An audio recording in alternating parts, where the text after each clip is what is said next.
어느덧 6월이 되었습니다. 1년의 절반, 그 끝에 다다랐죠. 스포츠 경기도 하프타임을 갖고 휴식을 취하면서 우리 전반전을 돌아보고 후반전을 새롭게 설계합니다. 주님 다시 오시는 발자국 소리가 여기저기서 또렷이 들리고 있는 이때에 우리도 영적으로 우리 자신을 점검하고 2021년의 남은 절반을 어떻게 살아야 할지 그렇게 돌아보는 시간이 되기를 바랍니다. 2020년 작년은 우한 코로나로 전 세계의 나라와 경제가 바짝 얼어붙고 교회가 경계와 비난의 대상이 된 채 우리는 2021년 새해를 맞았습니다. 이때 우리 교회는 과연 무엇을 할 수 있을까? 과연 1년 뒤인 2022년 1월 달에 우리 교회는 어떤 모습으로 존재할까? 일주일에 주 1회만이라도 모여서 우리는 예배할 수 있을까? 우리 교회는 더욱 성장, 더욱 성숙했을까? 아니면 퇴보했을까? 그것은 우리 각자가 하나님 앞에서 우리의 방향을 정하는 데 있다고 했습니다. 우리는 세 가지 선택지에서 하나를 결정해야 한다고 했죠. 2021년 우리 교회는 오그라들 것인가? 아니면 간신히 현상 유지만 할 것인가? 확장되고 뻗어나갈 것인가? 어때요? 우리 돌아보면 지난 5개월간 내가 어느 그룹에 속해 있었다고 보십니까? 오그라들었습니까? 아니면 간신히 현상 유지만 했습니까? 아니면 확장되고 뻗어나갔습니까? 우린 1월 첫째 주와 둘째 주에 이 질문에 대한 믿음으로 이렇게 대답을 했습니다. 우리 교회는 그리스도 안에서 전능하신 하나님을 신뢰하는 한 해가 될 것인데 우한 코로나 시기에도 확장되고 뻗어나갈 것이다. 그것보다 더한 것이 와도 확장되고 뻗어나갈 것이다. 왜? 전능하신 하나님을 신뢰하기 때문이다. 그러면서 우리가 확장되고 뻗어나가는 것은 무슨 의미일까? 세 가지로 이야기를 했었죠. 첫째는 기존의 관계가 더욱 증진되는 것이다. 수적으로는 당장 늘어나지 않지만 전도 집회를 하거나 누구를 1대1로 만나는 것도 지금 되게 부담스러운 시기잖아요. 수적으로 당장 늘어나진 않지만 우리 가운데 이미 있는 성도들 서로가 더욱 사랑하고 더욱 신뢰하는 공동체로 발전하는 것이다. 찬송가 가사처럼 이전보다 더욱 사랑합니다. 또한 우리가 그리스도께 대한 사랑과 열정이 더욱 깊어지고 성장하는 것이라 했습니다. 그래서 우리가 양과 질을 얘기할 때 올해 우리가 확장되고 뻗어나간다는 것은 바로 이 질적인 부분을 업그레이드 시킬 수 있다라고 했습니다. 그리스도와 나와의 관계가 더욱 사랑하고 열정과 헌신이 회복되고 경건의 시간들이 늘어나는 것, 그리스도와 나와의 관계가 증진되고 깊어지는 것이 되고요. 기존의 성도들 간에 더욱 친밀하고 사랑하고 신뢰하는 관계가 되는 것, 그러면 우리 교회는 확장되고 뻗어나갔다라고 말할 수 있다 했습니다. 우리 첫 번째 기준 한번 돌아볼까요? 어때요? 내가 확장되고 뻗어나간 것 같습니까? 두 번째는 문제가 해결되는 한 해라고 했습니다. 작년까지 해결되지 않았던, 그래서 내 발목을 잡았던 문제들, 그 문제가 해결되지 않아서 계속 괴로웠던 문제, 마음 한켠이 늘 무겁고 신앙의 전진이 더디고 감정적으로 눌림이 되는 것, 자꾸 다운되는 것, 그런 문제가 해결된다면 올 한 해 우리가 확장되고 뻗어나간 것이 될 것이다 라고 했었죠. 마지막 세 번째는요, 막차를 잡아타는 해라고 했습니다. 막차를 잡아타는 해. 우리가 하나님과 함께 일하는 자로서 너희를 권하노니 하나님의 은혜를 헛되이 받지 말라. 하나님의 은혜를 헛되이 받지 말라. 하나님의 은혜를 헛되이 받지 말라고 한 것은 교회 내에, 고린도 교회죠? 고린도 교회 내에 하나님의 은혜를 헛되이 받는 사람들이 있었다는 말입니다. 그런데 우리 정직하게 생각해 보면 어찌 이 교회뿐이겠습니까?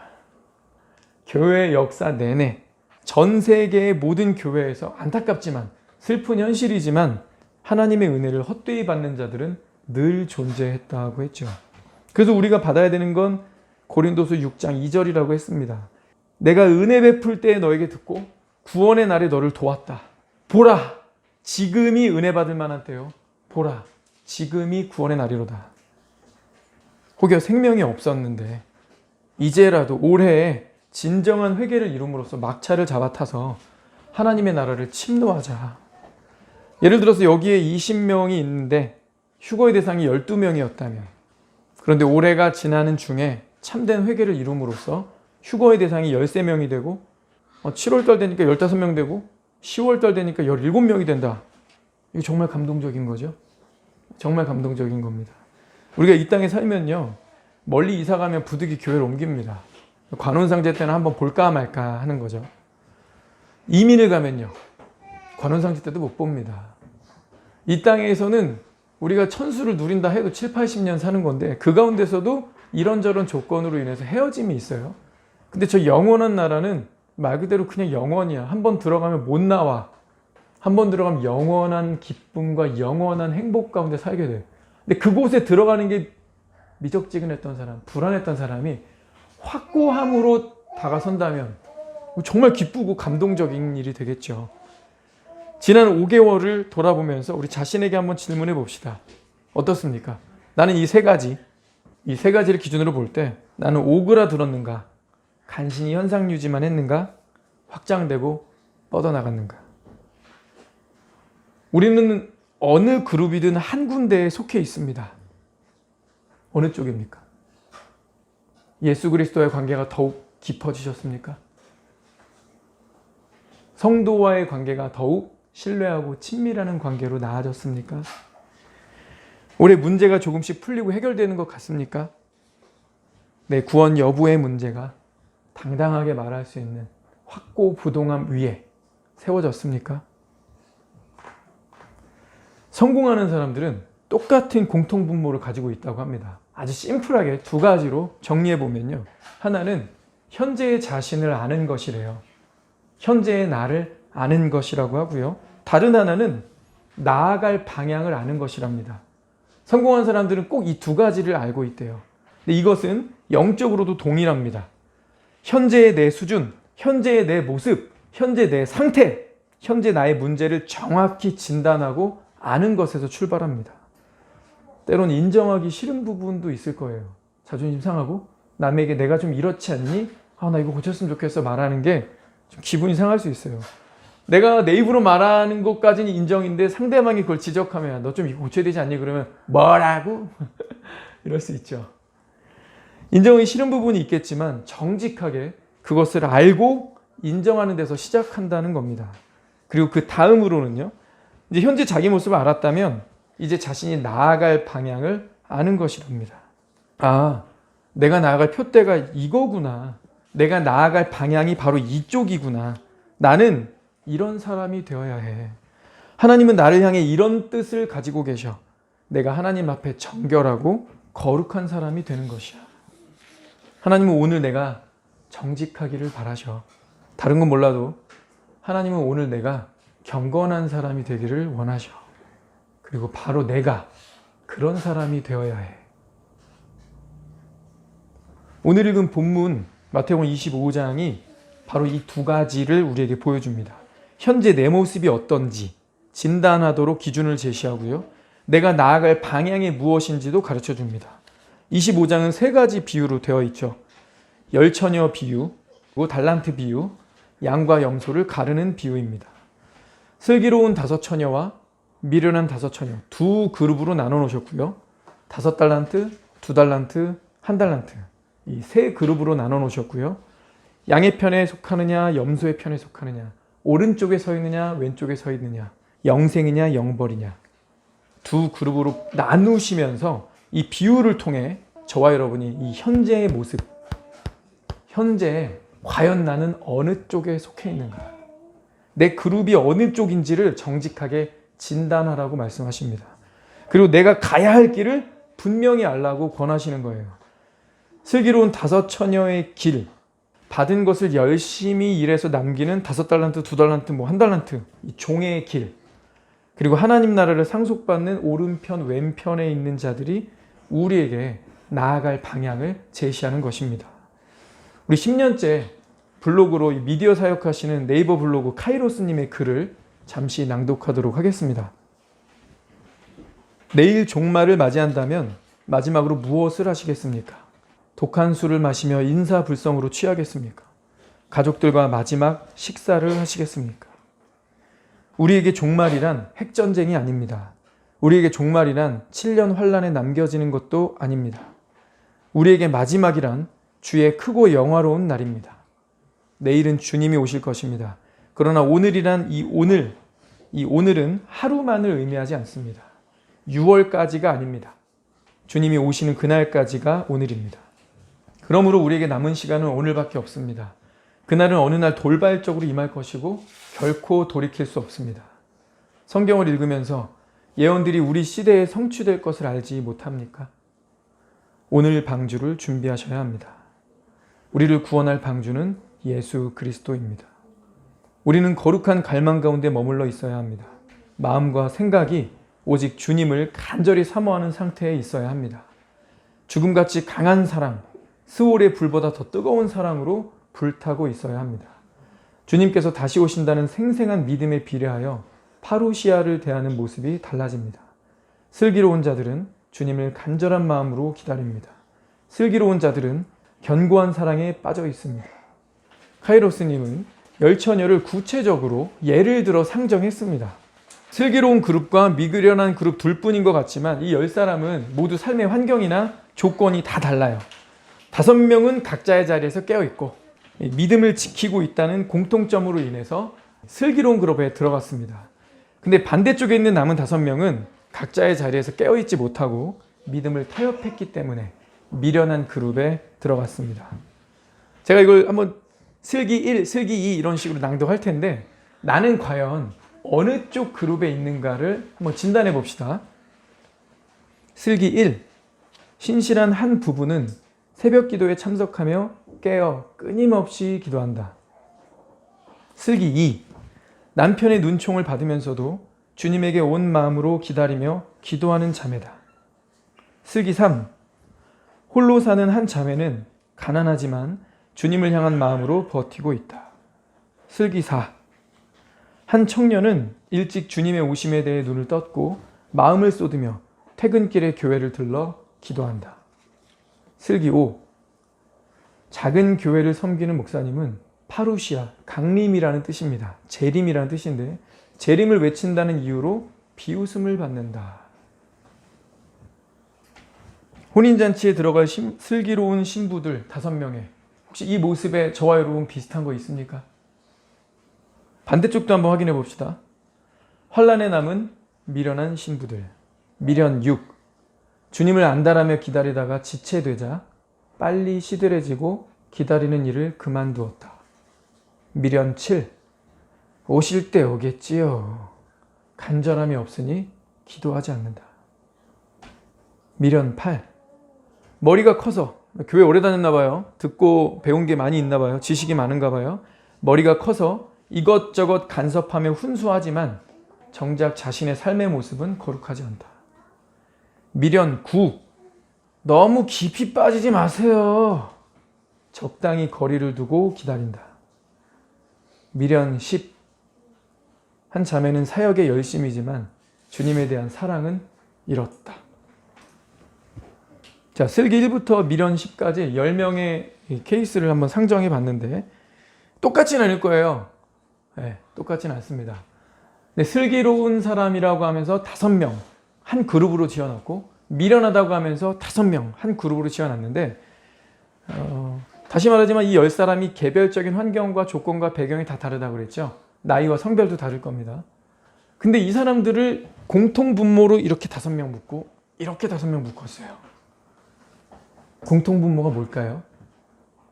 믿음이 있고 깨어 자신을 단장하는 신부의 삶을 살고 있느냐, 아니면 타협하고 흔들리고 깨어있지 못한 잠자는 삶을 살고 있느냐, 그 차이일 겁니다. 근데 결과가 뭐였어요? 혼인잔치에 들어가느냐, 7년 환란으로 떨어지느냐입니다. 결과가 너무 공포스럽죠. 한번 체크해 보셨어요? 난 어느 쪽에 가까운가? 여기 있는 사람이랑 너무 다르다 그러면 슬기 6 하고서 나는 어쨌든 미련 그룹은 아닌데 슬기 그룹이라고 난 생각하는데 슬기 6이라고 해서 자신의 삶을 한번 써보십시오. 그것도 괜찮을 것 같아요. 자, 한번 지금 써보세요. 슬기 6. 나는 어쨌든 슬기로운 그룹인데 내가 쓴다면 슬기 6 하고 이렇게 쓰겠다. 혹시 미련에 가깝다면 미련 11 하고 쓸 수도 있겠죠. 자, 이렇게 막상 쓰려고 하니까 고작 우리 20명 사이에서도 미련 11 이렇게 쓰려니 좀 찝찝하고 자존심도 상하고 기분 나쁘고 불안하고 뭐 온갖 부정적인 감정이 뭐 밀려오지 않습니까? 근데 성경에서 보여준 천군 천사들의 그 수많은 무리들이 다 보는 앞에서 세계에 지금까지 살다 간 모든 인류를 다 세워놓고 하나님이 양과 염소를 가르신답니다. 생명책에 기록되지 못한 자는 누구든지 생명책에 기록되지 못한 자는 불못에 던져지리라. 책이 있고 책들이 펼쳐져 있으니 책은 생명책이죠. 이름이 기록된 거죠. 여기 기록 안 돼 있으면 불못에 던져지는 거예요. 여기 책들은 뭐라고 그랬죠? 우리들의 행위와 우리들의 삶, 그중에 우리의 생각한 것까지 다 써있다 그랬죠. 이거 낱낱이 그냥 다 오픈되는 거예요. 그때는 뭐 자존심이고 뭐고 없습니다. 공포에 진짜 달달달달 떨면서 그렇게 되겠죠. 지금 써봐야 돼요. 내가 슬기 쪽인지 미련의 그룹에 속해 있는지. 지금 써서 정확하게 현재 내 상태를 확인하고 진단하고 인정할 거 인정한 다음에 그 다음에 나아갈 방향을 또 찾아야죠. 오늘 본문이 그걸 다 제시해주고 있잖아요. 계속 읽겠습니다. 들림의 표상인 에녹은 주님과 동행하였고 엘리야는 특심을 가졌습니다. 신부들은 주님을 향한 거룩한 갈망 가운데 정렬시킵니다. 영원한 사랑을 구하고 은총을 구하며 그 사랑에 감격합니다. 기다림이 결혼 조건입니다. 사랑함이 결혼 조건입니다. 순결함이 결혼 조건입니다. 신랑과 신부 사이에 사랑이 없으면 결혼은 성립될 수 없습니다. 미천한 신부가 만왕의 왕과의 결혼이 가능한 것은 그나마 사랑 때문입니다. 그럼에도 우리를 향한 신랑의 사랑은 천배 만배 측량할 수 없을 정도로 광대합니다. 거룩한 성령의 불꽃으로 타오르게 하십시오. 소멸하는 불로 자아를 불태우고 순결한 영혼으로 정제되게 하십시오. 사랑의 불꽃으로 살아 춤추게 하십시오. 쓸데없는 것들에 빠져 마음이 분산되지 않게 하십시오. 주님께서 지시하신 말씀을 세밀하게 살펴보고 그대로 실행하십시오. 내 생각대로 준비하지 않아야 합니다. 지금 눈물과 애통으로 회개하십시오. 무릎 꿇고 기도에 힘쓰십시오. 나는 완전하다 장담하지 마십시오. 기도 많이 한다고 안심하지 마십시오. 시선을 세상의 소리에 빼앗기지 마십시오. 그렇게 극성이더니 누가 남았대. 휴거에서 똑 떨어졌대. 이런 말 듣지 않게 죽을 각오로 주님께 달려가십시오. 지금 고치게 도와달라고 부르짖으십시오. 거미줄과 쓴뿌리와 불순물을 제거하십시오. 낮아지고 겸손해지고 차라리 벙어리가 되십시오. 나의 한계성, 연약성을 절감하고 주님을 의뢰하십시오. 마지막 순간에 유다가 빠지고 마띠아가 12사도의 반열에 들어갑니다. 마지막으로 신부가 추구할 것은 신랑 자신입니다. 주님을 간절히 사모하며 기다리십시오. 죽음처럼 강한 사랑으로 주님을 마음에 꼭 품으십시오. 기도로 말씀으로 주님 안에 계속 머물러 계십시오. 우리 열처녀 비유를 통해서요. 내가 지금 슬기로운 그룹에 있느냐, 어리석은 그룹에 있느냐, 미련한 그룹에 있느냐 한번 천천히 진단해 봤습니다. 구체적인 예를 통해서 내가 어느 쪽에 가까운가를 진단했죠. 성공하는 사람들은 두 가지가 있다고 했는데 절반 한 거예요.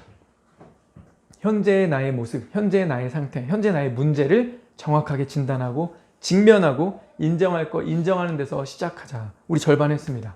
그럼 이제 남은 거, 성공하는 사람들의 두 번째, 이 하나만 남았죠? 뭐예요? 나아갈 방향을 분명히 아는 것이라 했습니다.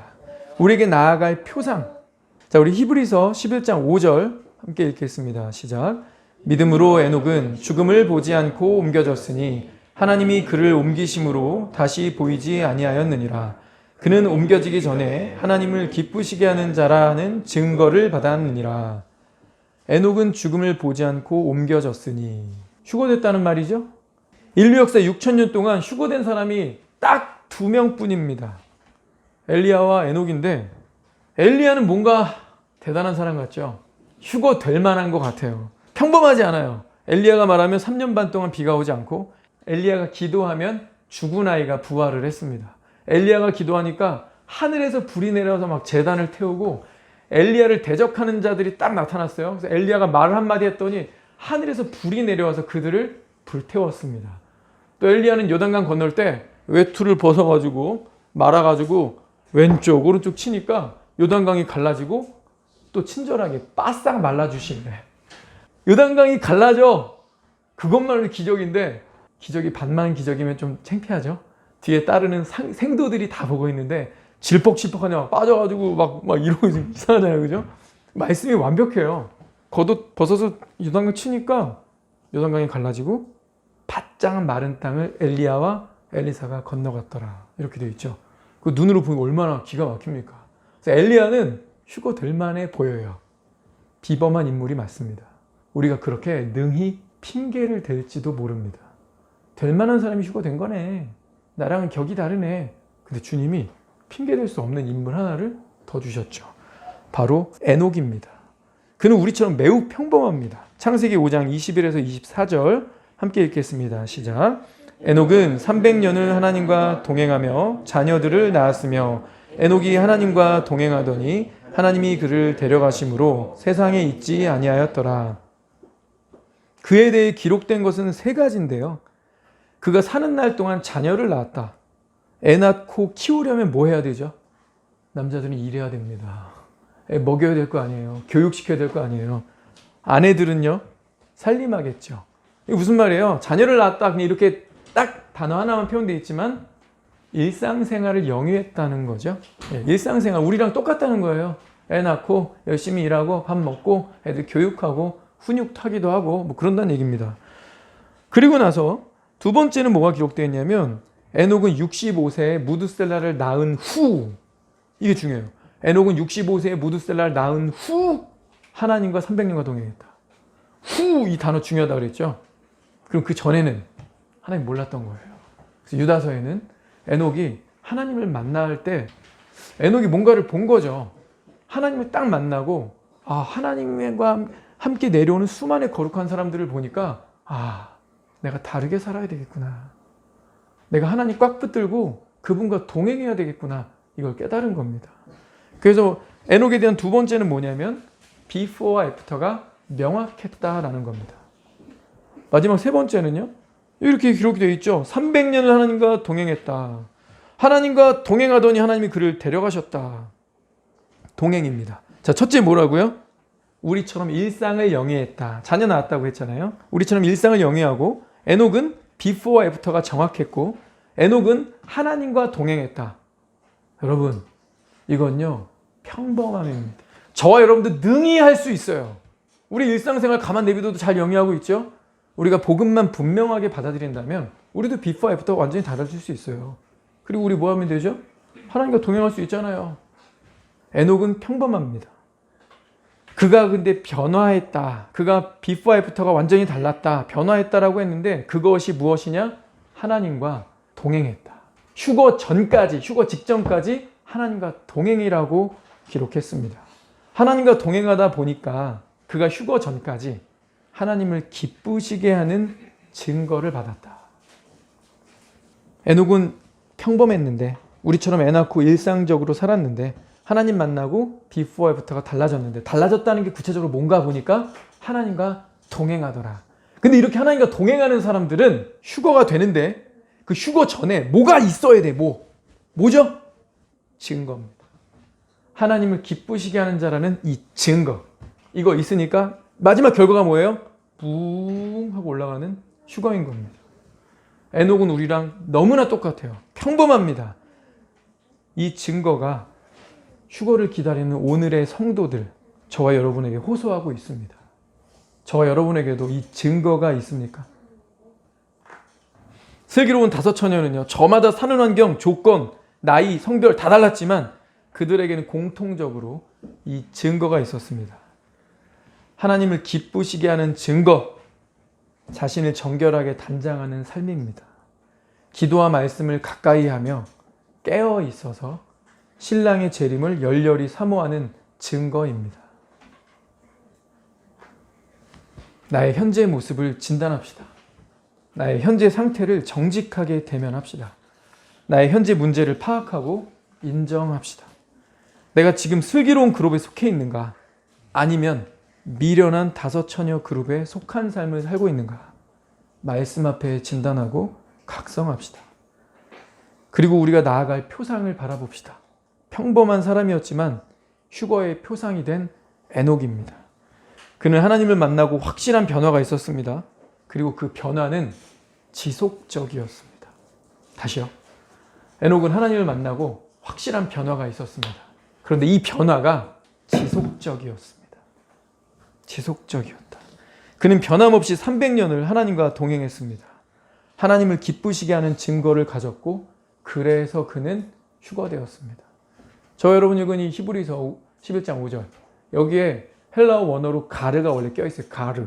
이 가르가 왜냐하면이라는 뜻이거든요. 그래서 영어 번역 4개는 다 for를 앞에서 넣습니다. 왜 휴거된 거예요?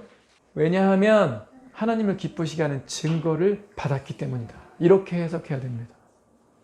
저 여러분에게 뭐가 꼭 필요하죠? 바로 이 증거입니다. 믿는다라고 말만 하는 그 말 말고 하나님을 기쁘시게 하고 있다는 이 증거. 저와 여러분이 이 믿음과 함께 증거를 소유하게 되기를 축원합니다. 지속적으로 하나님과 동행하며 이 믿음에 대한 증거를 받는 저와 여러분 되기를 축원합니다. 기도합시다.